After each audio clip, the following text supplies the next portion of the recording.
ความทุกข์ที่พอเข้ามารับอยู่เดียวนี่ก็แค่ปลายเหตุมันได้นี่ถึงสิได้รูปร่างกายออกมานี่แล้วก็มาห่อนมาหนาวมาหิวมาหากินเลี้ยงร่างกายแล้วก็กิ่งก้านสาขาต่อไปเลี้ยงร่างกายตนบ่พอกับเลี้ยงผู้อื่นพร้อม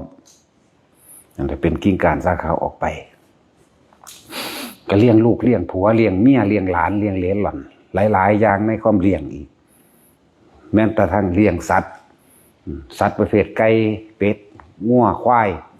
ปลาเนี่ยก็เลี้ยงไปเพื่อเลี้ยงตัวเองอีกเลี้ยงเอาไว้ค่ะเพื่อบำรุงความเป็นอยู่ของฐานะครอบครัวตัวเองอะไรเนี่ยไหนตั้งว่า พวกเข้านั่นแค่ปลายเหตุมันปลายเหตุก็ยังบ่ทันได้รู้ตัวเองอยู่ว่าเขายอมรับมันได้หรือยังแค่ปลายเหตุของทุกข์นี่เกิดแก่เกิดมาก็ค่อยไปเรื่อยคำว่าแก่นี่ก็คือมันจะเริ่มเติบโตเข้าไปสู่ความเสื่อมความแตกความดับนั่นเองแก่เกิดแก่ครับเจ็บก็คือป่วยนั่นแหละเนี่ยปลายเหตุมันคือกันนะนี่ก็เลยเกิดแก่เจ็บปวดป่วยนี่ก็ปลายเหตุทางยอมรับว่ามันเป็นของมันแบบนี้ร่างกายเป็นแบบนี้ผู้อื่นก็เป็นแบบนี้เกิดแก่เจ็บแล้วสุดท้ายก็ต้องตายนี่ไหมยอมรับบ่ขัดบ่ขืนบ่ฝืนมันเลยถ้ายอมรับมันได้แล้วหิวห้อนหนาวหิวก็หาให้กินเพียงแค่ว่ายังอัตภาพไม่เป็นไปคือบ่ให้เจ็บให้ปวดนี่นั่นซื่อๆนั่นแหละให้แสบ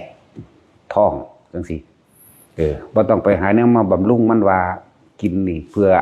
ให้เป็นยาอายุวัฒนะหรือว่าเพื่อให้ผิวพรรณสวยงามให้เต่งตึงมื้อนี้ถ้าคนเข้าใจมันดีแล้วนะเข้าใจร่างกายอันดีแล้ว เฮาก็เข้าใจตัวเฮาเองแล้วเกิดแก่เจ็บสุดท้ายเฮาก็ต้องตายเฮาก็ยอมรับมันเมื่อเฮาเข้าใจตัวเองแล้วเฮาก็เข้าใจผู้อื่นคือกันหมายถึงบุคคลที่รักจังซี่พ่อแม่ปู่ย่าตายายลูกผัวเมียไผก็แล้วแต่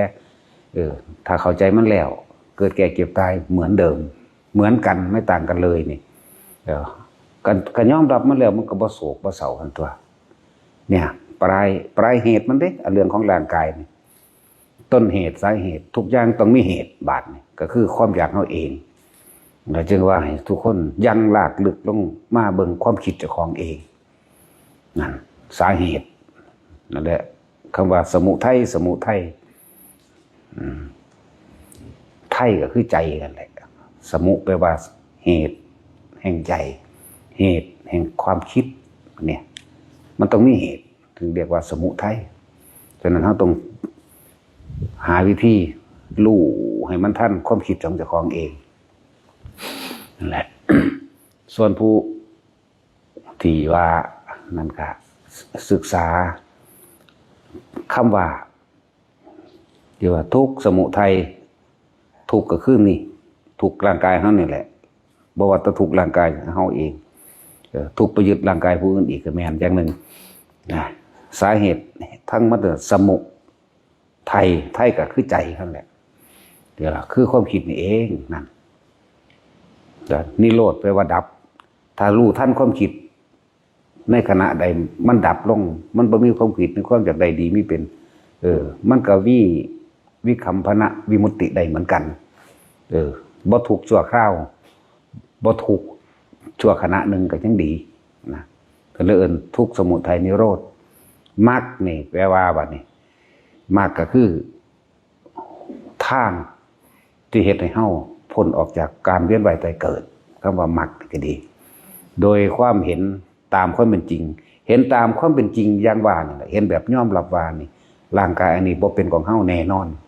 ยอมรับว่าเกิดยอมรับว่าแก่ยอมรับว่าเก็บปวดร้อนหิวหนาวแบบนั้นแบบนี้คือมันยอมรับแล้วมันก็สิไปดิ้นรนขัดขืนฝืนอีหยังเพียงแต่ว่าถ้ามันป่วยก็รักษาแค่ว่าบ่ให้มันเจ็บมันปวดนึงเด้บ่แม่นรักษาให้มันหายเด้มันบ่หายดอก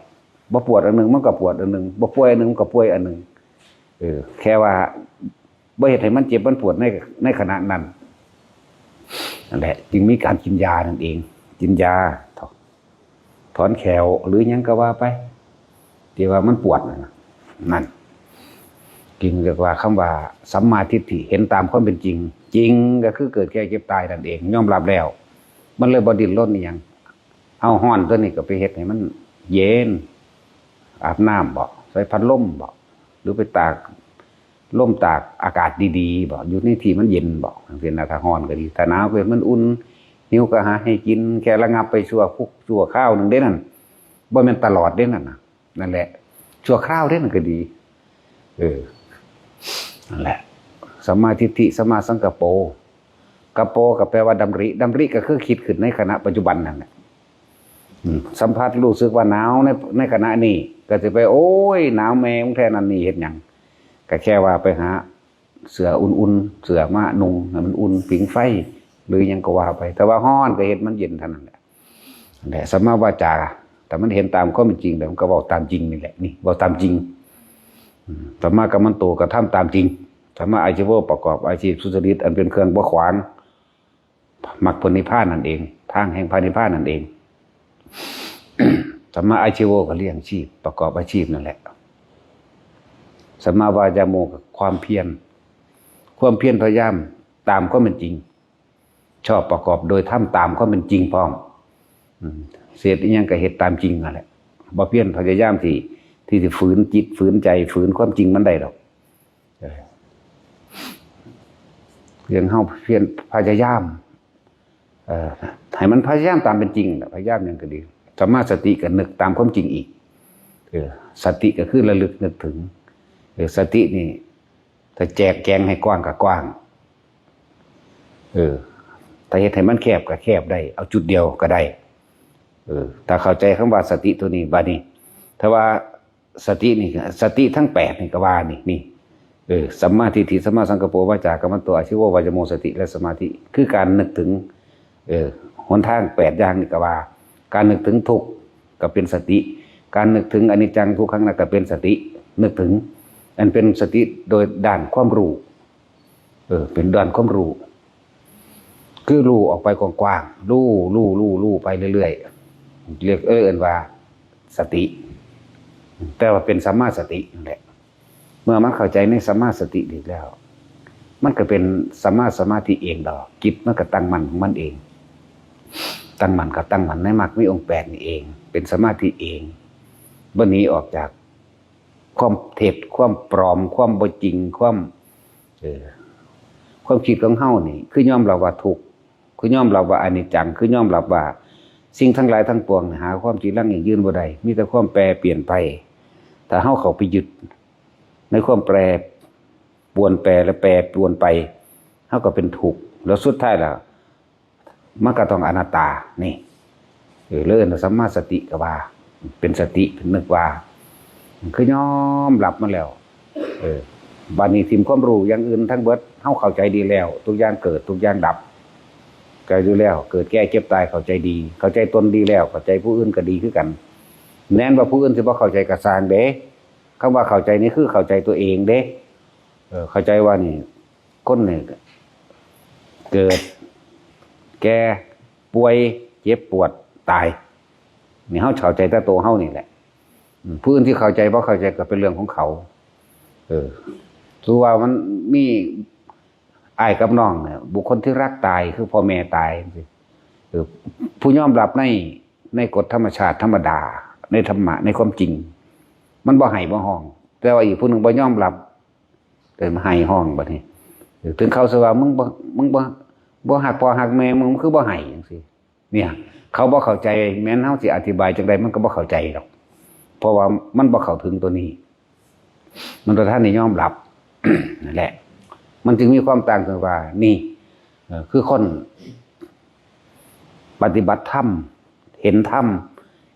ปฏิบัติธรรมคือพยายามทำตัวเองให้เข้าถึงความจริงนั่นแหละเรื่องว่าปฏิบัติธรรมแล้วก็เห็นธรรมคือความเห็นความจริงนั่นแหละมันก็เลยยอมรับเมื่อมันยอมรับแล้วมันก็บ่ดิ้นรนต่อใจเฮานี่ได้ดิ้นรนมันก็บ่ดิ้นรนเมื่อใจบ่ดิ้นรนกายก็บ่ดิ้นคือกันวาจาก็บ่ดิ้นเหมือนกันนั่นแหละกายวาจาใจเป็นหนึ่งเดียวกันบ่ดิ้น ส่วนผู้อื่นสิดิ้นโอดครวญโทษพุ่นโทษพี่ตีโพ้ยตีพ่ายสมมติว่าคนที่เฮาหักผู้ใดผู้หนึ่งไปกินอันใดอันหนึ่งเกิดขึ้นแล้วก็เฮ็ดให้ปวดท้องจนตายหรือปวดหัวจนตายหรือวิ่นเมาตายสิไปโทษเป็นน้ำผู้นั่นแหละเป็นน้ำผู้นี่แหละเด้นี่คือคนที่บ่ยอมรับความเกิดแก่เจ็บตายมันเถอะเป็นน้ำผู้นั่นเป็นน้ำผู้นี่ถ้าบ่อีนั่นบักนี่บ่เอานั่นบ่เอานี่ไม่ให้กินบ่ส่วนไปนี่โทษเด้แต่คนที่ยอมรับแล้วมันก็เป็นธรรมดาคุกเลยก็เกิดมาตายเบิดสิตายโดยวิธีใดมันก็คือตายนั่นก็ตั้งหากนี่เรื่องหนึ่งตั้งหากนี่นั่นแหละจังหวะเป็นอย่างเพิ่นคือเอาคำว่าทุกข์นั่นขึ้นมาสอนก่อนนั่นแหละเอาทุกข์ขึ้นมาสอนก่อนทุกข์นี่เป็นปลายเหตุของสาเหตุแห่งทุกข์คือสมุทัยเป็นปลายเหตุมันได้นี่เพราะว่ามันเป็นปัจจุบันที่เฮาฮู้ใช่ว่าล่ะมันเป็นปัจจุบันที่เฮากระทบอยู่แต่ว่าเฮาบ่รู้ว่าสาเหตุอันเกิดทุกข์ทางกายนี่เกิดจากหยังเฮาบ่ฮู้สาเหตุแต่ว่าถ้าเฮาน้อมเข้ามาฟังน้อมเข้ามาเทียบมันก็เห็นตามความเป็นจริงได้นั่นตัวถ้าเห็นได้แล้วมันก็ต้องยอมรับถ้ามันบ่ยอมรับก็แสดงว่าบ่ทันเห็นบ่ทันได้ดวงตาเห็นธรรมคำว่าดวงตาเห็นธรรมมันแม่นของยากเด้เห็นตามความเป็นจริงก็ยอมรับตามความเป็นจริงแน่อยู่เอิ้นว่าดวงตาเห็นธรรมก็ดีเกิดแก่เก็บตายคือกันเบิดนั่นแหละพอได้คือดีรวยก็ตายจนก็ตาย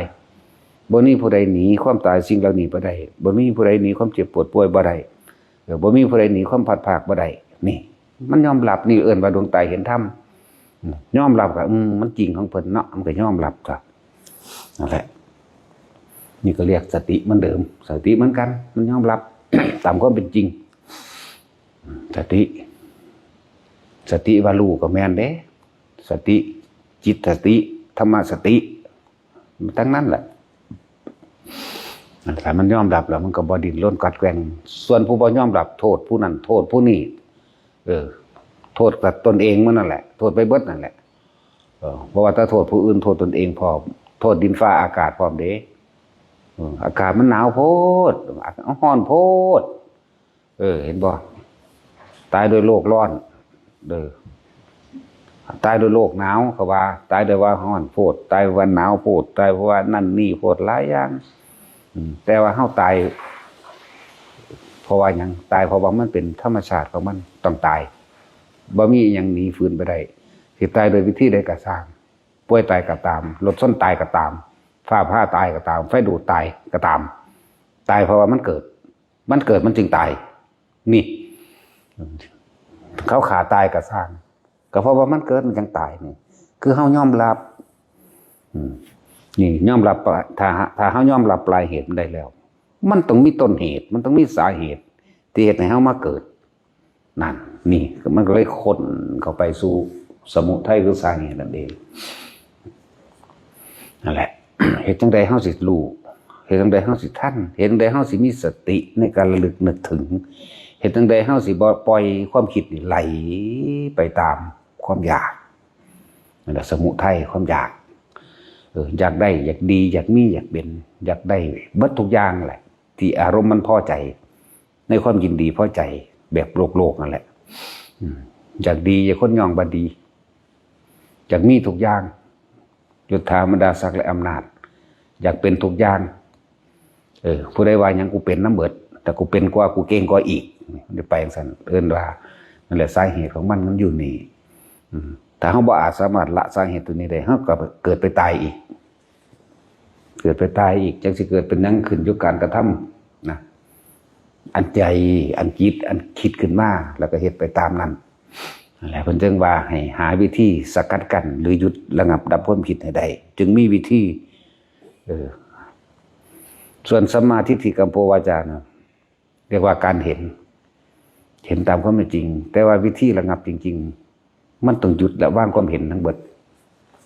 หยุดคิดก็ว่านั่นแหละหยุดอะไรก็ว่าเพิ่นเอาคำว่าถูกเกินก่อนถ้าคำว่าประจับไฟนี่ฮ้อนบ่พอใจบ่นี่มันเห็นง่ายๆเห็นบ่ ฮ้อนอยู่พอใจบ่ไผสิไปพอใจนั่นจังซั่นแหละมันเห็นง่ายๆกับคนว่าปวดแขวพอใจบ่นี่มันตัวทุกข์มันบ่ล่ะทุกข์กายเฮานี่พอใจสิปวดแขวอยู่ไผสิไปพอใจเนาะนั่นมันเห็นง่ายคำว่าทุกข์อันนี้หิวบ่หิวอยากหิวจังซี่ตลอดที่บ่นี่มันเห็นง่ายเห็นบ่ล่ะเพิ่นเลยเอาทุกข์ขึ้นก่อนเลื่อนว่านี่แค่ปลายเหตุมันเด้อันร่างกายเฮาได้มานี่ปลายเหตุส่วนต้นเหตุคือความอยากนั่นเองความอยากนี่ย่อมมีกิจการสาขาในการคิดนั่นเองอยากได้รูปได้รสได้กลิ่นได้เสียงได้อารมณ์ความรู้สึกที่พึงพอใจนี่คำว่ารูปนี่บุคคลนั้นรูปร่างลักษณะท่าทางแบบนั้นแบบนี้บ่ว่าผู้หญิงบ่ว่าผู้ชายรูปรสบ่ว่าจะเป็นรสชาติอาหารหรือรสชาติแห่งชีวิตรสชาติแห่งชีวิตในความเมาในความมั่นนั่นเองกลิ่นก็เหมือนกันบ่ว่าหอมบ่ว่าเหม็นละอยากได้หอมนั่นแหละใครก็ดี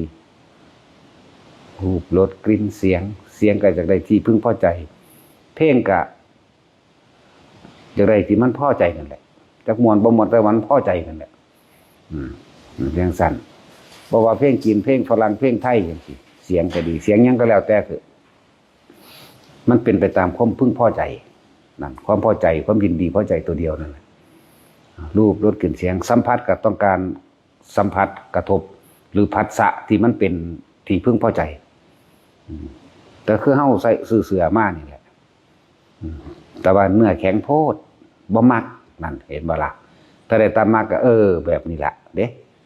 นั่นมีแต่สาเหตุมันเบิดหลานหมู่นี่สัมผัส สัมผัสกระทบต่างๆคือเหตุจังใดเฮาสิหยุดสาเหตุบ่ได้ก็หยุดคิดนั่นเองหยุดคิดปรุงแต่งในความอยากได้อยากดีอยากมีอยากเป็นอันเกิดจากตัณหาและอุปาทานร่วมแล้วตัณหาและอุปาทานหรือว่าสัญญาเลยก็ว่าจากบ่ล่ะร่วมเป็นตัวเดียวกันเบิดนั่นแหละถ้าสิเว้าเรื่องจังซี่ตัณหาอุปาทานสัญญาตัณหาอุปาทานมันสัญญาคือเห็นแล้วก็อยากได้แบบนั้นอยากเป็นแบบนี้นั่นเอง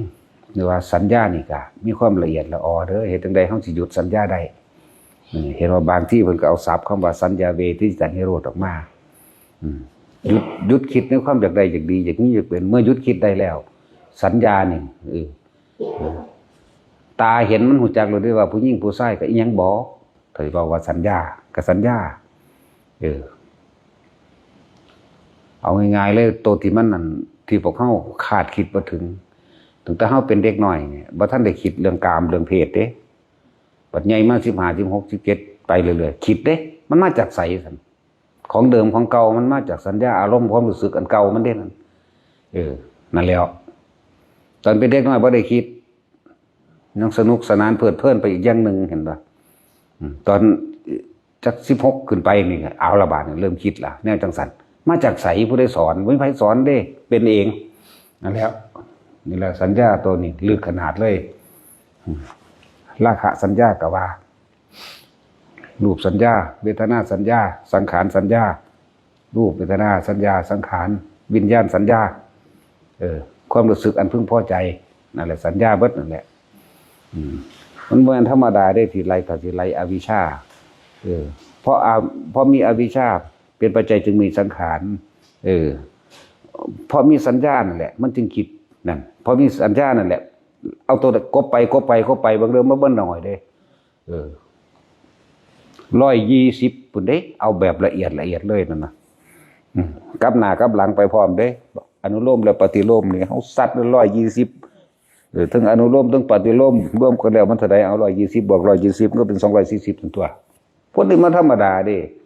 แตกฉานออกมาบางทีนี่ด้านปัญญาด้านความรู้ก็ว่าความรับรู้ในกองสังขารรู้แล้วถ้าละอารมณ์บ่ได้ก็เหมือนเดิมแหละก็เลยบอกว่าส่วนมากครับรู้แล้วไปเกิดใหม่ยังเงิดจังว่ารู้แล้วไม่ได้ก็สร้างรู้แล้วละความรู้นี่บ่ได้ต้องละรู้ต้องหมดรู้ก็ว่าไปต้องสิ้นคิดก็ว่าไปนั่นแหละพอมีสัญญาจึงมีสังขารทางใดจึงมีปุญญาสังขารจึงมีอปุญญาวิสังขารมั่งจึงมีไม่ใช่วิสังขารเพราะมีสัญญามั่งเนี่ย พอมีสัญญาณไล่ทับแต่ละอันเบิ่งเด้อม้วนหัวม้วนท้ายกับหน้ากับหลังพร้อม240ธรรมดาบอกเอาไปคิดเด้อไผก็ดีถ้าอยากรู้ว่ามันขนาดไหนละเอียดอ่อเพิ่นเลิศว่าแบบพิสดารตะกี้เฮาก็บ่รู้ดอกเฮาก็ไล่แต่หน้าเดียววิชาเป็นปัจจัยบังเกิดสังขารเป็นปัจจัยบังเกิดวิญญาณเป็นปัจจัยเกิดนามรูปนั่นบัดนี้ไล่กลับกันขึ้นไปขึ้นมาเอาตัวเพราะว่ามันเป็นอย่างจึงมีนามเพราะว่ามันเป็นอย่างจึงมีรูปเพราะว่ามีรูปแหละจึงมีนามเพราะว่ามีนามนั่นแหละจึงมีรูปแน่ไล่ก็ไปก็มาเบิ่งเด้อนั่นแหละแต่โห้ยเฮาไล่มานี่มัน10 ปีแล้วล่ะจนทิ่มแล้วล่ะแต่วันพูดขึ้นมาเว้าก็เว้าไปซื่อนี่แหละพอมีสัญญาเป็นเหตุเป็นปัจจัยจึงเกิดสังขารพอมีสัญญาเป็นเหตุเป็นปัจจัยจึงเกิดวิญญาณพอมีสัญญาเป็นเหตุเป็นปัจจัยจึงเกิดนามรูปพอมีสัญญาเป็นปัจจัยเป็นไล่บังเด้อหุ้ยละเอียดปานนี้จังเลยไปคิดพอเนาะนั่นแหละนึกว่าเขาต้องแตกชั้นนี่อัฏฐปฏิสัมภิทาแตกชั้นในขอบทขอถ้ำขอความอย่างต่างๆละเอียดเลยนิรุตติก็เอามาเว้าให้พวกเจ้าฟังนี่เด้กำหนดบทกำหนดแม่บทแม่บาทขึ้นมาให้พวกเจ้าฟังนี่เอิ้นว่านิรุตตินั่นแหละมันบ่ได้ลึกลับอิหยังดอกปฏิสัมภิทาก็ดีนั่นแหละแตกฉานในอัตในธรรมในกระบวนการนั่นแหละฟังดีๆเด้พวกเสียรายละเอียดถ้าพวกเจ้าบ่ทันได้คล่องโดยลำพังตนเองพวกเจ้าเอาหนังสือมาจดเอาเด้อไล่แบบนี้ลองเบิ่งเด้อมันสิ240นั่นแหละปฏิโลมก่อนปฏิโลมหมายถึงไล่ธรรมดานี่เพราะมีอวิชชาเป็นปัจจัยจึงมีสังขารนี่เด้อใจเกิดสังขารวิญญาณนามรูปนั่นเห็นบ่อายตนะผัสสะเวทนาตัณหาอุปาทานภพชาติชรามรณะบัดนี้ไล่กลับขึ้นมาถ้ามีชรามรณะไล่ขึ้นมาตัวบัดนี้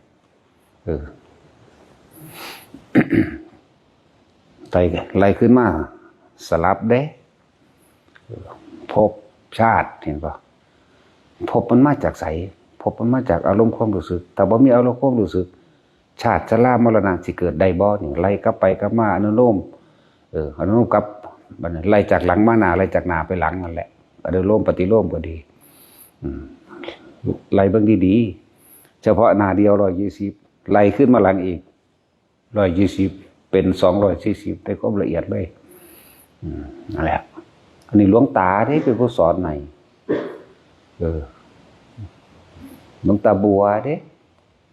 เขาจะเอิ้นปฏิญาการปฏิไล่ขึ้นหลังพอแล้วตอนบ้านได้แตกฉานอุตะไปตัวทีตัวแดนนั่นแหละไล่ตามภาษาโง่ๆนั่นแหละจนหลวงตาบัวบอกอนุโลมปฏิโลมเอาแบบละเอียดละออเด้อ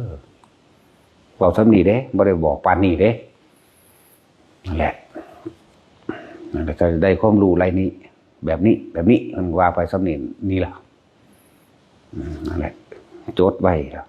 จดไปจดไปไล่กลับไปไล่กลับมาถอดความรู้สึกใส่พร้อมจากว่าล่ะถอดความรู้สึกในกายเฮานี่ถอดตาหูจมูกลิ้นใส่เลยอันนี้เพราะว่ามีสิ่งนี้จึงมีได้บัดนี้โอ้แบบนี้เองไล่ไปนั่นแหละจนมันลืมนั่นแหละนั่นแหละผู้ใดอยากแตกฉานทั้งปฏิจจสมุปบาทเหตุและปัจจัยทั้งหลายให้สัตว์เกิดและเหตุและปัจจัยทั้งหลายให้สัตว์บ่เกิดเรื่องปฏิจจสมุปบาทเหตุและปัจจัยหรือว่าเหตุทั้งหลายที่มันเป็นสิ่งที่พึงพาอาศัยซึ่งกันและกันให้มันเกิดได้และเหตุและปัจจัยทั้งหลายที่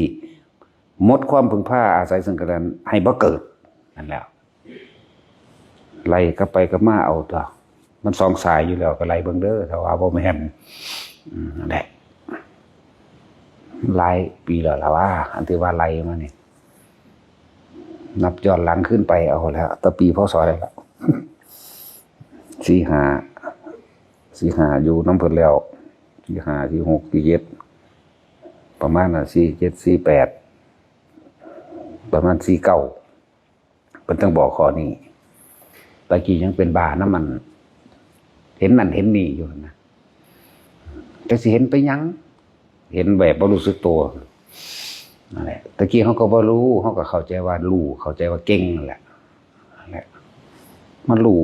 สายแห่งการคิดนี่ปฏิจจสมุปบาทสายแห่งการคิดสัตว์ทั้งหลายมันเกิดแบบนี้สัตว์ทั้งหลายมันบ่เกิดแบบนี้นี่สมุทัยแท้ๆบัดนี้เนี่ยกันคือสาเหตุแห่งการเกิดนี่มันอยู่นี่เองสาเหตุแห่งการบ่เกิดนี่มึงอยู่นี่เองบัดนี้ไล่มาแต่สิว่าอะไรจริงๆอะไรแต่เป็นเน้นมันได้ล่ะอยู่ในปฐมโพธิกถาหนังสือปฐมโพธิเพิ่นมีอยู่หั่นเด้ไล่จังได๋ก็บ่แตกฉานดอกแต่ว่าไล่หน้าเดียวหมายถึงอนุโลมปฏิโลมก็ไล่อยู่แต่ว่ามันบ่ปานนี้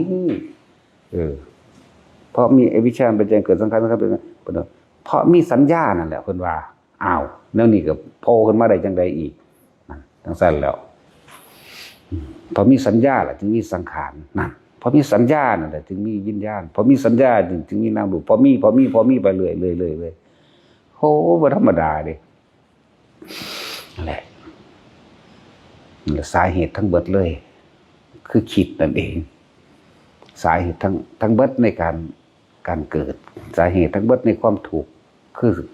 เกิดจากการคิดของเฮาเองคิดอยากได้อยากดีอยากมีอยากเป็นนะจังว่าคนที่เก่งสุดยอดสูงสุดเลยเนี่ยผู้ใดสิไปเกินพระพุทธเจ้าบ่มีเป็นเอกนาโถเลยเป็นหนึ่งของโลกเป็นหนึ่งของโลกเอกจักรละกับจักรวาลโกเลยเป็นหนึ่งของจักรวาลพร้อมอนันตจักรวาลโกอีกเป็นหนึ่งของอนันตจักรวาลหาประมาณบ่ได้เลยมีพุทธเจ้าผู้เดียวไผสิไปคิดออกในจังซี่เฮาอยู่ซื่อๆเฮาคิดบ่ออกเลยถ้าเฮาบ่เรียนนำเพิ่นขนาดเรียนนำขนาดนั้นน่ะมันพอสำนี้แหละพอสำนังเว้าอยู่เดี๋ยวนี้แหละ นั่นแหละสัมมาทิฏฐิก็สำคัญที่หนึ่งเลยเด้อในการเรียนรู้ชีวิตของพวกเฮาเอาเองสัมมาทิฏฐิคือเราเห็นตามความเป็นจริงอย่างว่านั่นแหละ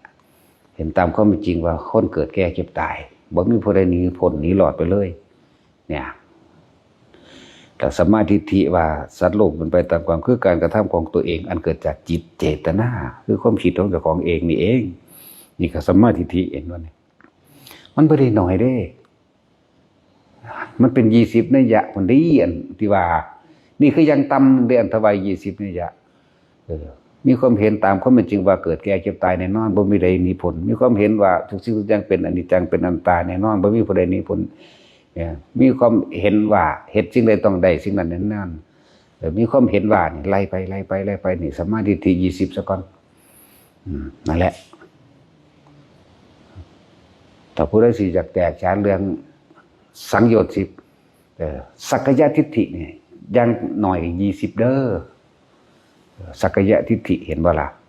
เนี่ยถ้าจะเว้าเรื่องหลักการงงกันไปเบิดทุกคนเลยจะเว้าเรื่องหลักการ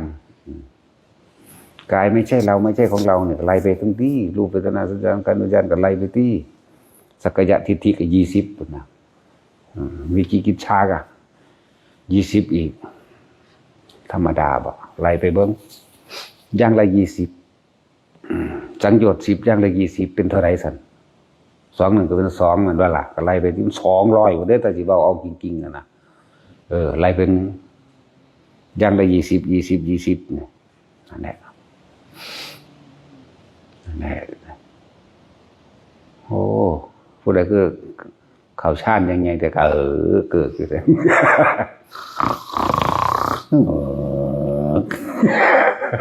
ผู้ใดเข้าฌานโอ้ยผู้ยิ่งโกนแบบนั้นแหละอีใด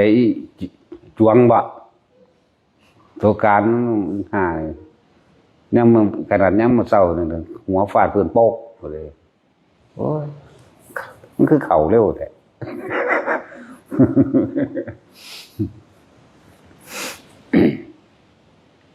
อะไรถ้าว่าตัวจริงมันเนี่ยมันอยากฟังดอก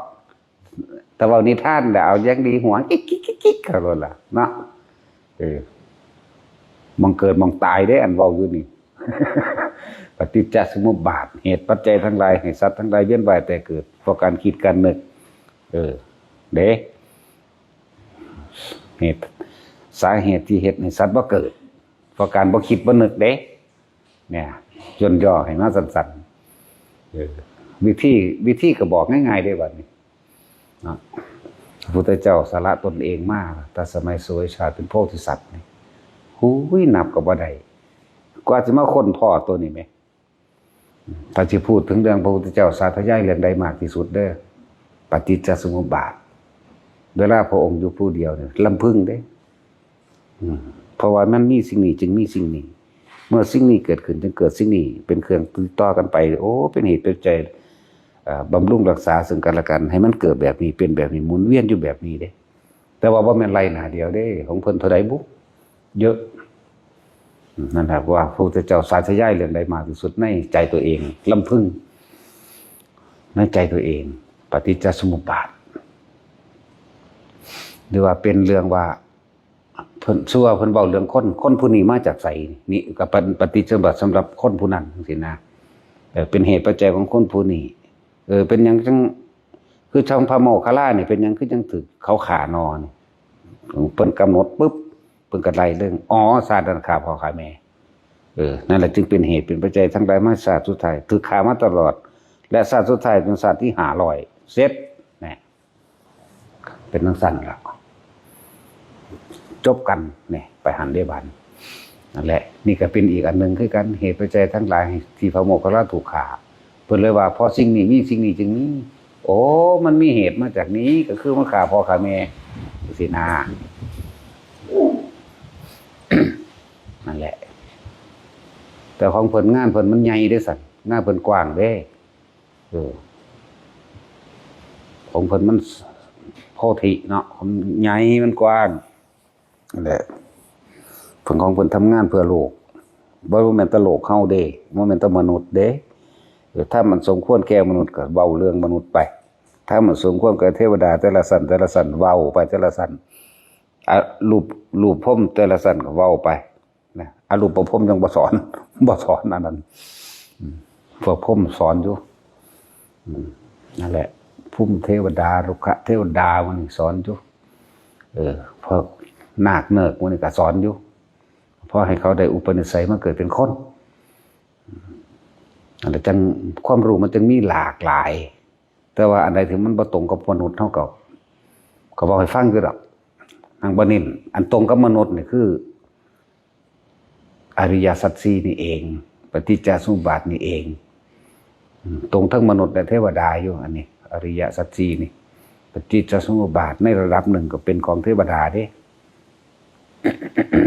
เรื่องกับเรื่องกันเรื่องการเวลาก็พวกเขาคำนวณบ่ถึงดอกเทวดาคำนวณได้อยู่นั่นแหละถือว่ากับหนึ่งเท่าใดอสงไขยหนึ่งเท่าใดบอกกับพรหมโลกได้อยู่ว่าเรื่องอสงไขยเรื่องเทวดาเนี่ยพอเข้าใจกันแต่ว่ากับมนุษย์มันงงเพิ่นอุปไมยให้ได้อยู่ได้ล่ะนะจังซั่นแหละแต่ว่าเอาสมควรแก่ธรรมสมควรแก่ความเป็นจริงของชีวิตพวกเขาเองก็คืออริยสัจสี่ปฏิจจสมุปบาทนี่เองอนิจจังทุกขังอนัตตานี่เองและสมควรแก่มนุษย์ทั้งหลายฝึกหัดปฏิบัติได้โดยเป็นของมาตรฐานเท่าเทียมกันเลยคืออานาปานสติสติปัฏฐานสี่การระลึกนึกถึงสี่อย่างเรียกสติปัฏฐานปักมั่นยังลงในกายในเวทนาในจิตแห่งตนนั่นแหละกายเวทนาจิตธรรมก็ดีเป็นของที่มาตรฐานบ่ว่าหญิงบ่ว่าชายสามารถกระทำได้เสมอกันบ่ว่าเฒ่าบ่ว่าหนุ่มได้เสมอกันแล้วก็ไม่เลือกชนชาติศาสนาด้วยไม่ได้เลือกชนชาติศาสนาจึงเรียกว่าธรรมนี่เป็นของกลางเป็นของจริงกับทุกชีวิตบ่เกี่ยวกับความเชื่อแต่เป็นความจริงสมมุติเข้าพวกศาสนาอื่นๆบ่ว่าแต่อื่นๆนั่นแหละตั้งแต่คนที่เข้าใจว่าตัวเองเป็นศาสนาพุทธก็ยังมีความเชื่อว่ามีเทวดาดลบันดาลมีความเชื่อว่า สิ่งศักดิ์สิทธิ์ดลบันดาลนะนั่นแต่ว่าธรรมะนี่บ่ได้มีความเสื่อว่าดลบันดาลมีแต่ทุกสิ่งทุกอย่างเกิดขึ้นจากการกระทำจังซี่นะนี่ต่างหากการกระทำของตนเองอันเกิดจากจิตใจเจตนาความคิดเฮาเองนั่นแหละเกิดจากตัวนี้เนี่ย นั่นแหละมันเป็นสื่อสัญลักษณ์บอกลักษณะหรืออัตลักษณะของบุคคลหรือสื่อได้ประเทศไทยศาสนาพุทธประเทศไทยศาสนาอิสลามประเทศไทยศาสนานั้นนี่สื่อได้แต่ว่าความจริงนั่นนะเกิดแก่เจ็บปวดป่วยตายเหมือนกันนี่คือความจริงบ่มีสิ่งใดมาดลบันดาลบ่มีสิ่งใดมาเสกอวยพรให้บ่เกิดบ่แก่บ่เก็บบ่ป่วยใดนี่ก็ตนเองเท่านั้นนั่นแหละบ่มีผู้ใดมาดลบันดาลสิ่งศักดิ์สิทธิ์เสกเป่าขอร้องอ้อนวอนหรือทำพิธีถวายบูชายัญต่างๆเฮ็ดให้เจ้าของบ่แก่บ่เฒ่าบ่มีต้องเป็นไปตามความจริงเห็นไหม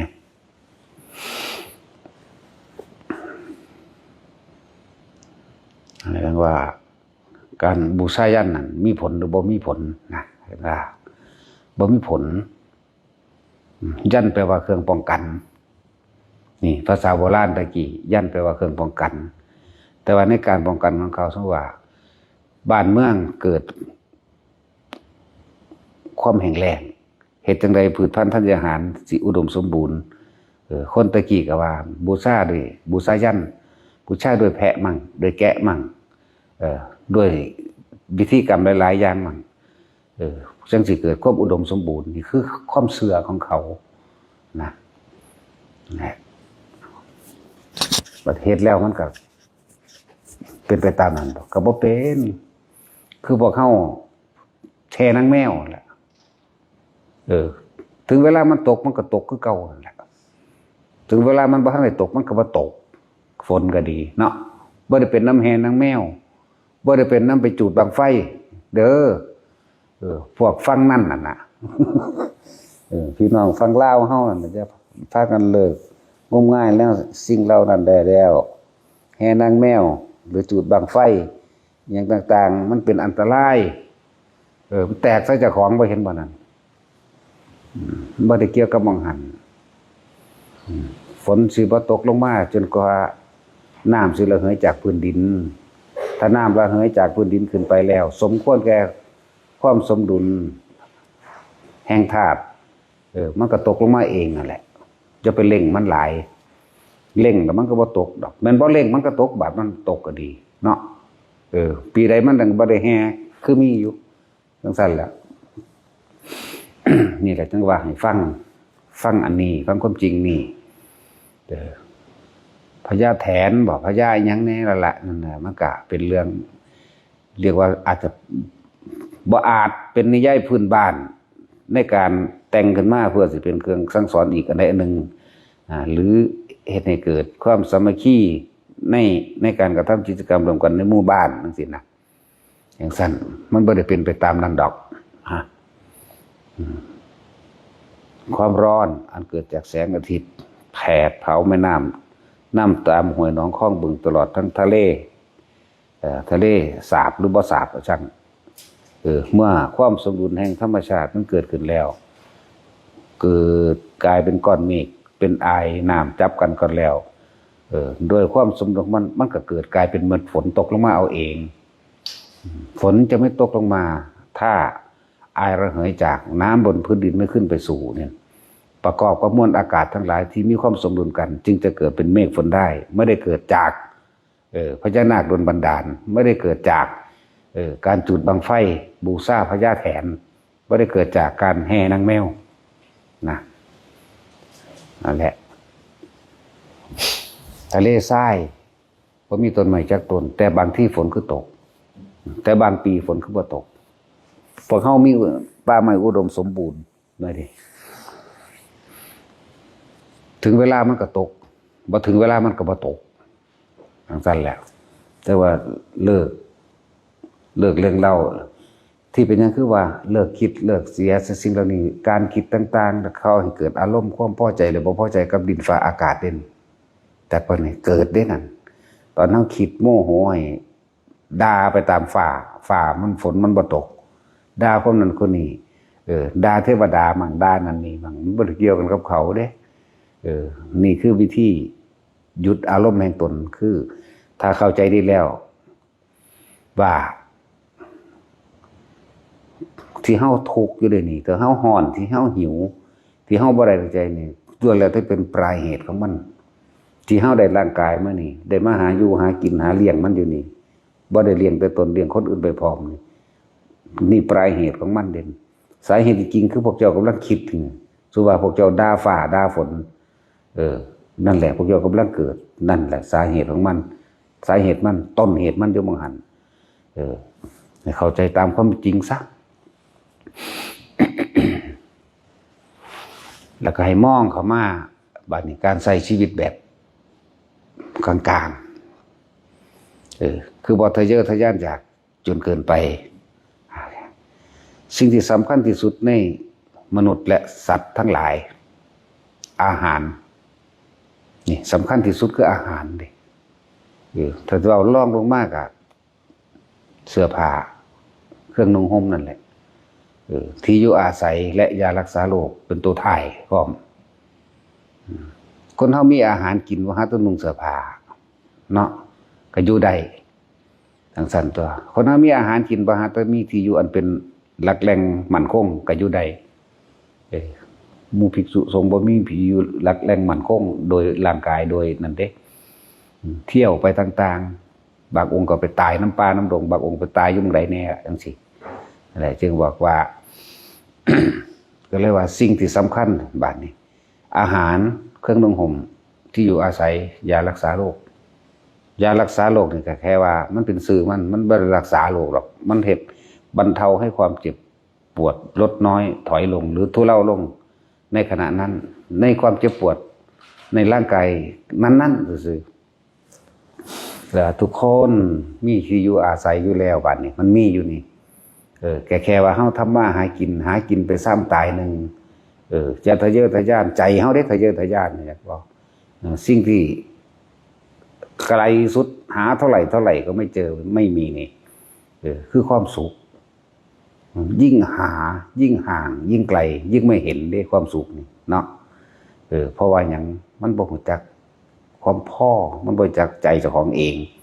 มันเลยยิ่งหาก็ยิ่งห่างก็ยิ่งไม่เห็นตอนที่เฮา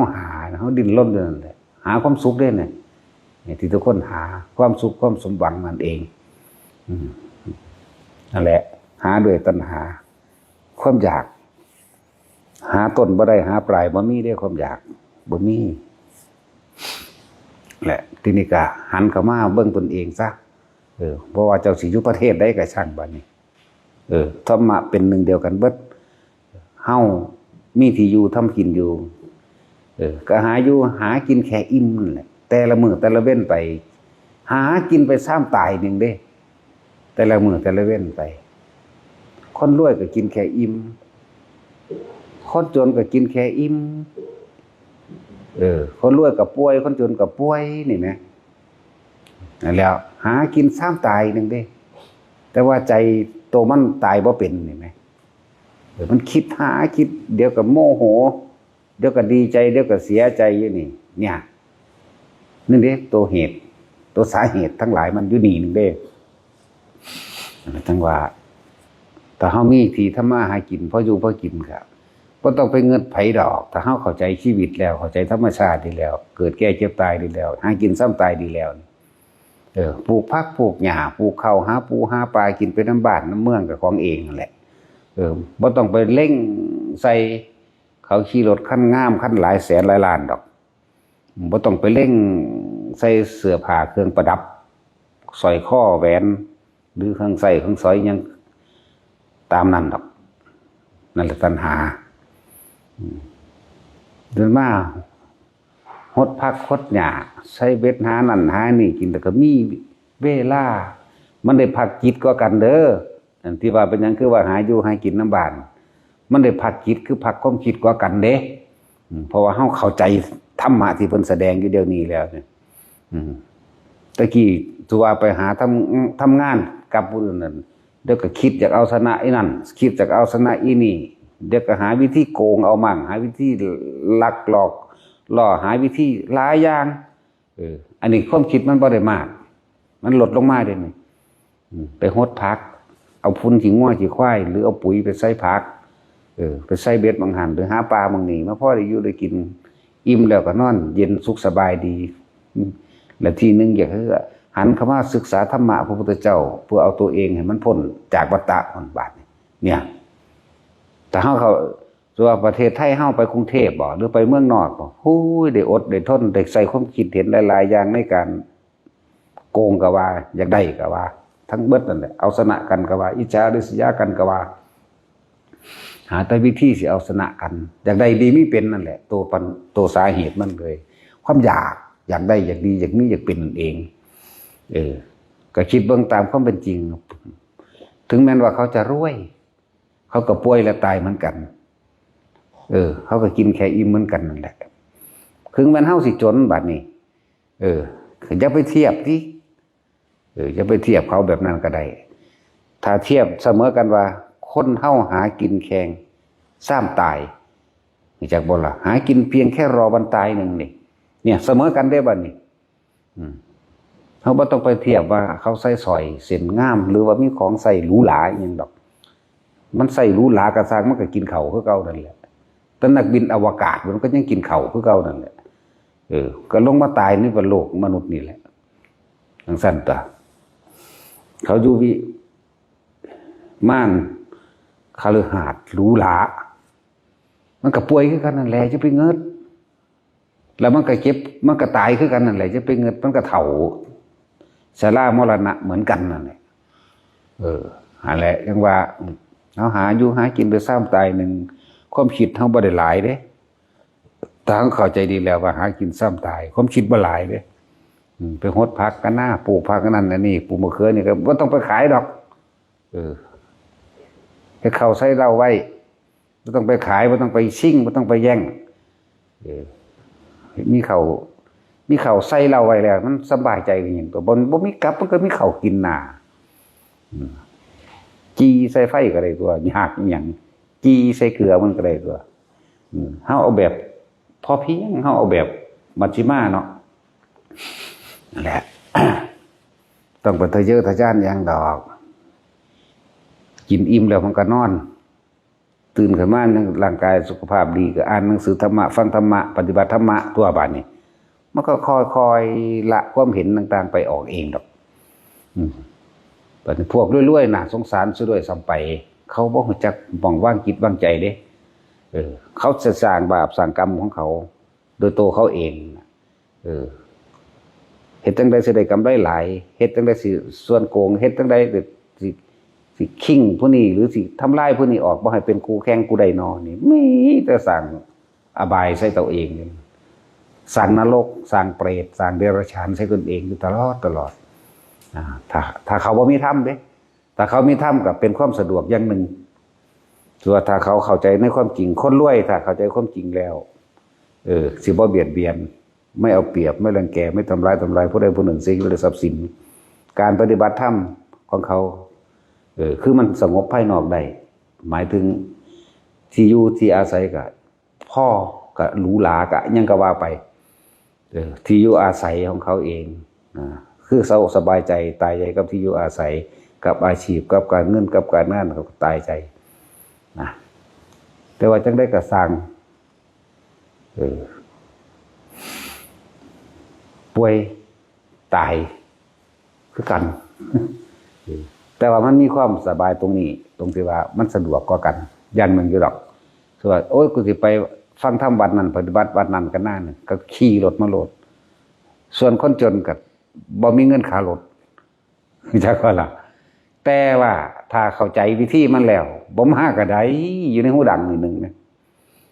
เจ้าสิมาตะไกปานใดก็ช่างเจ้าก็ต้องอาศัยตนเองเหมือนเดิมมันเจ้าสิมาอยู่นำหลวงพ่อหลวงปู่อาจารย์องค์นั้นองค์นี้สำนักนั้นสำนี้เพิ่นก็เป็นผู้บอกพวกเจ้าเฮ็ดเอาเด้อคือเก่าอยู่นี่นะบอกวิธีว่างการใช้ชีวิตแต่ละคน หากินแค่ตายหากินสร้างตายคนฟังฝากเล่าพี่น้องเฮาทางพุ่นน่ะพวกเจ้าจะไปเหลียวเบิ่งเครื่องบินไหมพวกเจ้าเหลียวเบิ่งดินนี่จังสิได้กินนี่เบิ่งขี้ดินนี่จังสิได้กินปลูกอันนั้นนะปลูกบักทั่วก็น่าปลูกบักแตงก็น่าปลูกบักพริกก็น่าบักเขือก็น่าปลูกบักฮุ่งก็น่าข้าวกูก็มีหน้ากูก็มีก็เฮ็ดไปกินไปที่ล่ะก็กินไปตายนั่นแหละพวกเศรษฐีก็เขาก็รวยไปตายนั่นแหละจากว่าล่ะนั่นแหละเป็นความเสมอกันเกิดแก่เจ็บป่วยตายเสมอกันความบัดนี้สุขหรือทุกข์บ่ได้ขึ้นอยู่กับรวยกับจนเด้ขึ้นอยู่กับการวางจิตอย่างว่าล่ะสุขกับทุกข์นี่ก็เสมอกันได้ถ้าวางจิตบ่เป็นคนที่จนอยู่แล้วทุกข์ก็เก่าอีกทุกข์เพราะว่าคิดคนที่รวยอยู่แล้วก็ทุกข์คือเก่าอย่างว่าเพราะวางจิตบ่เป็นมันก็มีอย่างหนึ่งอยู่ดอก สาเหตุของเขาปลายเหตุเรื่องที่ว่าเขาเป็นอย่างคือรวยกับปลายเหตุของเขาที่เกิดมารวยก็เลยปลายเหตุอย่างหนึ่งเพราะว่าต้นเหตุมันตศาสตร์ที่แล้วหรือที่เขาสั่งสมมาได้เขาจังรวยว่าไปนี่แล้วเจ้าปลายเหตุเจ้าทุกข์ก็ว่าเพราะว่าศาสตร์ที่แล้วเจ้าบ่ให้ทานนั่นแล้วนั่นสั้นแล้วคือปลายเหตุให้ได้รูปร่างหน้าตาต่างๆนานาสารพัดต่างกันครับเพราะว่าพวกเจ้าจิตใจบ่ดีจิตใจบ่ดีเองศีลบ่ดีนั่นแหละอันนึงก็ว่าไปปลายเหตุที่เกิดมาตาบอดมั่งหูหนวกมั่งพิการตามที่แรกออกมาดีอยู่ก็มี50 ปีพิการก็มีเนี่ยปลายเหตุเบิดนั่นแหละพยายามหยุดที่ต้นเหตุมันซะวิธีมันบ่ได้ยากดอกรวยหรือจนสิ่งที่เสมอกันปฏิบัติธรรมแล้วบรรลุอรหันต์ได้เสมอกันรวยหรือจนสิ่งเสมอกันคือป่วยแก่ตายเสมอกันนี่แหละมองมันเสมอกันเห็นบ่คือว่ามันบ่ได้แบ่งแยกความจริงนี่บ่ได้เกี่ยวกับศาสนาใดอีกเกิดแก่เจ็บตายทุกศาสนาถ้าสิเว้าเรื่องศาสนาสัตว์มันวิศาสนาบ่มันก็เกิดแก่เก็บตายคือกันเด้สัตว์ก็เลยช้างม้าวัวควายก็ดีเนาะอย่างสั่นตัวมันอาภัพก็เฮาอีกเนาะนั่นแหละบ่ว่าคำว่าสัตว์นี่เฮาต้องยอมรับด้วยตัวเองตัวเฮาเองได้สัตว์พุทธเจ้าบ่ได้แบ่งแยกเด้สัตว์ทั้งหลายหมายถึงทั้งเบิดเลยที่ยังเวียนว่ายตายเกิดบ่แม่นหมาเด้สัตว์ก็เลยคนกับสัตว์เทวดาพรหมกับสัตว์เด้จักบ่ได้ที่ยังเกิดอยู่ก็เรียกว่าสัตว์ทั้งเบิดนั่นแหละคั่นผู้บ่เกิดจังหากจังบ่เอิ้นว่าสัตว์มันความเป็นสัตว์มากหรือน้อยถ้าว่าโสดาบันจังซี่ความเป็นสัตว์ 75% สกิทาคา 50% ความเป็นสัตว์อนาคาไหลลงไปเหลือ 25% อรหันต์แล้วบ่มีความเป็นสัตว์เลยเบิดศูนย์เรียกว่าล่ะศูนย์สิ้นความเป็นสัตว์นั่นแหละดังนั้นสัตว์ 100% เต็มเบิดถ้ายังมีความอยากอยู่นั่นจักก่อนแล้วก็เลยว่ามนุษย์เป็นสัตว์ประเสริฐบ่ว่าทั้งได้เป็นสัตว์ประเสริฐมนุษย์ที่ฝึกดีแล้วมีการให้ท่านรักษาศีลมีเมตตากรุณามุทิตาและอุเบกขาไปพร้อมนั่นแหละจึงเรียกว่าสัตว์ประเสริฐมนุษย์ผู้ฝึกตนดีแล้วเป็นผู้ประเสริฐอันนี้บอกถึงอรหันต์เมตตากรุณามุทิตาอุเบกขาจิตแบบนี้เด้จึงจะเป็นไปได้จิตโพธิสัตว์กับจิตพระอรหันต์เด้อนาคาหมู่นี่แหละประเสริฐแท้อันนี้นอกนั้นบ่ท่านได้ประเสริฐแท้ประเสริฐเครื่องนึงประเสริฐ 25% ประเสริฐ 50% นะและฝึกตนดีแล้วมีตากรุณามุทิตาไปซะก่อนแต่ว่าอุเบกขาบ่ท่านมีเป็นผู้ฝึกตนซื่อๆอันนี้แต่ว่าสิดีสำาใดไม่รู้จนกว่าจะเข้าถึงคำว่าอุเบกขาจังสิสามารถวางจิตเป็นกลางได้บ่เป็นตายากเนาะเฮ็ดให้มันง่ายซะผู้ใดบ่จะเกิดก็อยู่ในลมหายใจเจ้าของเองเป็นเบื้องต้นกลับขึ้นมาฐานไงคำว่าสติบัดนี้สติแปลว่านึกสติคือคิดถึงระลึกนึกถึงก็ว่าบัดนี้เฮา นี่มันกว้างแล้วบัดเฮาจอมลงมาดุดดังดึงจอมแหบัดนี้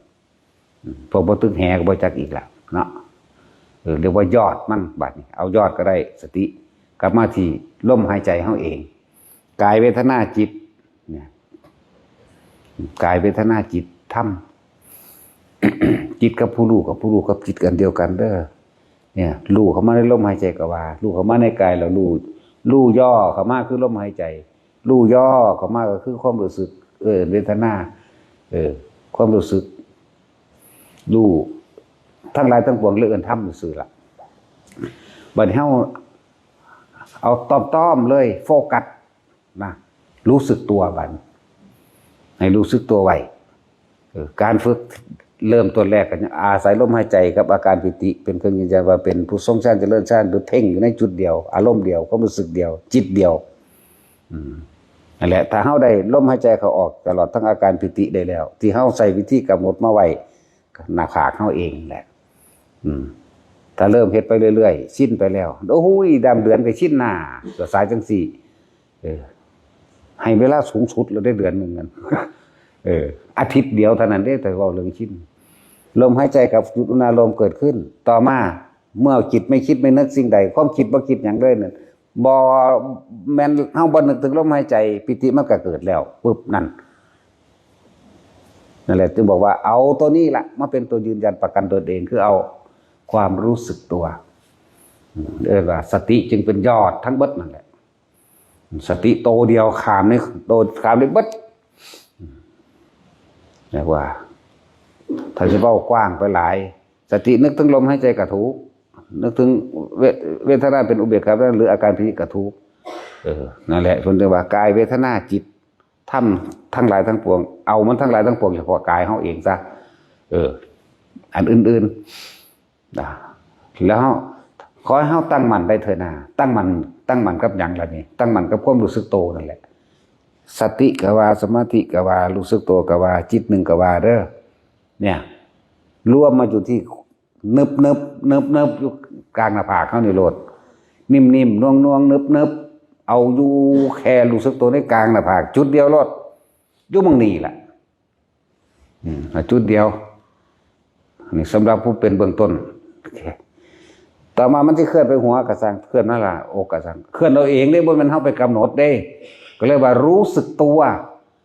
จิตเดียวจิตกับผู้รู้กับจิตกายมันรู้ว่ามันน่วงอยู่กลางหน้าผากนี่กายมันรู้ว่าอยู่กลางหัวมั่งกายมันรู้ว่าอยู่กลางอกมั่งก็ให้มันรู้ให้มันเป็นเองได้ว่ามันไปคิดขึ้นมาเด้นั่นแหละเลยว่าสติจึงเป็นยอดแห่งธรรมทั้งเบิดสตินำออกจากโลกสตินำออกจากความเกิดก็เลยเอารู้สึกตัวนี่ก็ว่าเอารู้สึกตัวไว้มองเดียวนั่นแหละเด้อไปก็ดีเห็นอยู่มั่งนี่แหละบ่นั่งสิเห็นดอกดูกายเห็นจิตดูความคิดเห็นเวทนา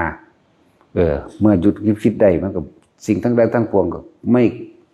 มันคำว่าไม่ควรยึดมั่นถือมั่นมันบ่ยึดเองดอกแต่เฮาอยู่ได้มั่งนี่ได้แล้วนะเฮาบ่ได้เป็นผู้ปล่อยว่างดอกอยู่ทำบ่อยมากชินมันปล่อยของมันเองดอกเพิ่นก็เลยว่ารู้ซื่อๆรู้เฉยๆได้บัดนี้นี่ก็เป็นแค่คำเว้าเด้ลึกยิ่งกว่ารู้อีกคือบ่รู้หยังเด้นั่นรู้จักบ่ล่ะโอ้ยเว้าดิพานว่าต้องไปเว้าหัวมันดอกปานนั่นล่ะให้มันไปเห็นเอาเองแล้วมันก็สิเว้าอธิบายบ่เป็นเหมือนกันนั่นแหละเอาสมาทานนะ